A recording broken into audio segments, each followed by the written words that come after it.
Magandang hapon sa atin mga idol, no? Yun, hapon na at itong oras na ito sa pag-aayos ko ng mga halaman, no? Nadidiligan ko na rin, no?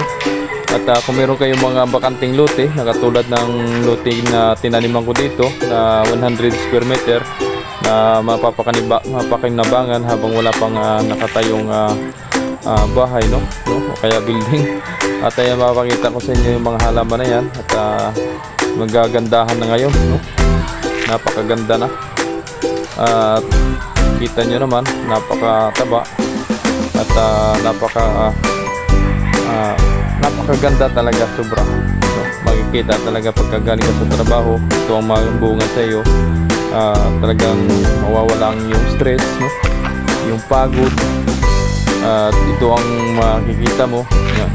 Kung meron talaga kayong bakante ay huwag nyo nang pag-aksayan pa, ay taniniman nyo na lang mga halaman. Alright, maraming salamat sa papanood at pakishare na rin po ng videos na ito. Thank you so much and God bless.